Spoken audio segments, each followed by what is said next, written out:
Assalamualaikum warahmatullahi wabarakatuh, Pak Ustadz. Waalaikumsalam warahmatullahi wabarakatuh. Ahlan wa sahlan. Baik. Masya Allah. Kayak udah bisa bahasa Arab antum nih. Belum. Eh, ini Pak Ustadz saya mau nanya, cuman mohon dikoreksi apabila ada kesalahan, Pak Ustadz. Karena Barakallah. benar-benar ini ketidaktahuan saya. Eh, apa namanya? Salah satu musibah bagi manusia adalah apabila ketika nikmat yang diberikan Allah kepada manusia itu dicabut sama Allah. Gitu. Dan salah satu nikmat yang saat ini saya sedang mengalami adalah nikmat dalam menjalankan ibadah apapun itu gitu.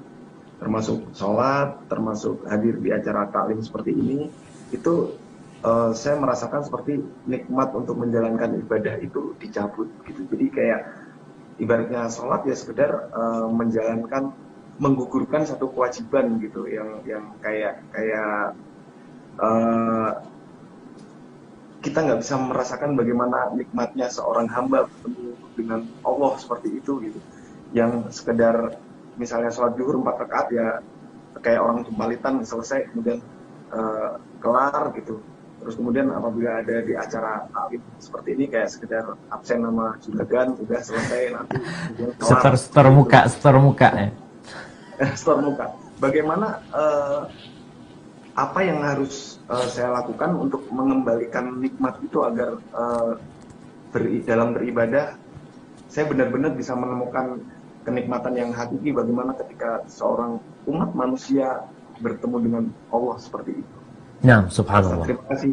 Barakallahu fikum. Assalamualaikum warahmatullahi wabarakatuh. Waalaikumsalam warahmatullahi wabarakatuh. Masya Allah, pertanyaan yang menarik dari Mas Pur ini jamaah. Ya. Jadi memang banyak orang itu kalau bicara musibah, musibah buat dia itu, dia kehilangan anak, kehilangan motor, di PHK, kemudian sakit, itu musibah. Ya, itu salah satu musibah. Tapi ternyata ada musibah yang besar. Yang Rasul SAW berdoa, وَلَا تَجْعَلْ مُصِيبَتَنَا فِي دِينِنَا. Ya Allah, jangan jadikan musibah kami itu menimpa agama kami. Jangan sampai. Kalau yang hilang itu rumah, kalau yang hilang itu motor, insya Allah bisa balik. Tapi kalau yang jadi musibah itu agama kami. Agama kita bisa jadi kita keluar dari Islam itu. Bisa jadi kita melakukan dosa. Itu musibah. Bisa jadi kita meninggalkan sholat. Dan memang jemaah, di antara bentuk musibah yang mungkin kita tidak merasakannya, tadi dicabutnya nikmat ibadah. Sampai ada orang yang mengatakan kepada Hasan Basri, atau dia meriwayatkan tentang seorang yang mengatakan, ya Allah, aku nih kok kayaknya hidupnya nyaman-nyaman aja sih, padahal aku banyak dosa gitu. Lalu dikatakan, berapa banyak engkau dihalangi dari bermunajat, berapa sering engkau dihalangi dari nikmatnya, dari lezatnya bermunajat kepadaku, tapi engkau gak sadar. Itu musibah yang besar. Berapa banyak orang yang berpuasa. Kata Nabi SAW, Rubba sa'imin laysa lahu min siyamihi illa al-ju' wal-atash. Berapa banyak orang yang berpuasa namun dia tidak mendapatkan apa-apa kecuali rasa lapar dan haus. Dia tidak merasakan nikmatnya puasa sama sekali. Yang ada, ya Allah, lapar, haus. Nah, sholat. Allah mengatakan wailul lil musallin, celaka buat orang-orang yang sholat. Bayangkan, dia sholat celaka, sholat masuk neraka. Ada sebagian kita yang mengatakan, udahlah nggak usah bicara gimana sholat supaya benar.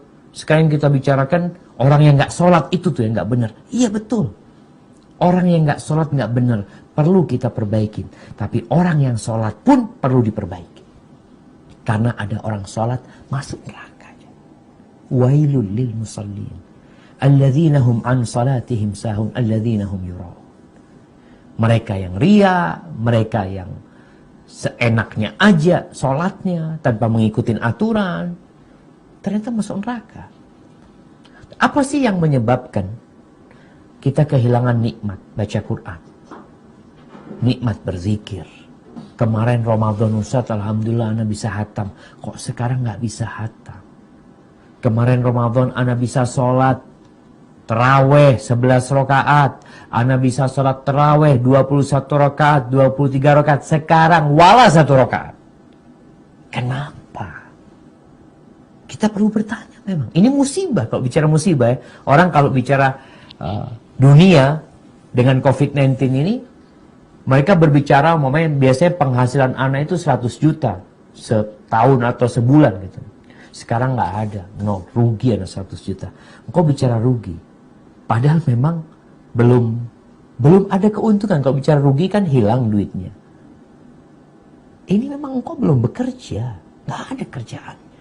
Tapi engkau sudah menghitung yang rugi, karena dalam benakmu ada keuntungan di sana, tapi engkau tidak mendapatkannya. Kalau bicara nih, sholat kemarin, antum sholat terawih 11 rakaat, 21 rakaat, kemudian sekarang antum nggak sholat sama sekali. Apa nggak rugi antum? Baca Quran yang 1 huruf dapat 10 kebaikan. Kemarin Ramadan antum baca, sekarang antum nggak baca. Apa nggak rugi? Itu musibah. Apa yang menyebabkan musibah itu menimpa di kenikmatan kita beribadah? Dosa.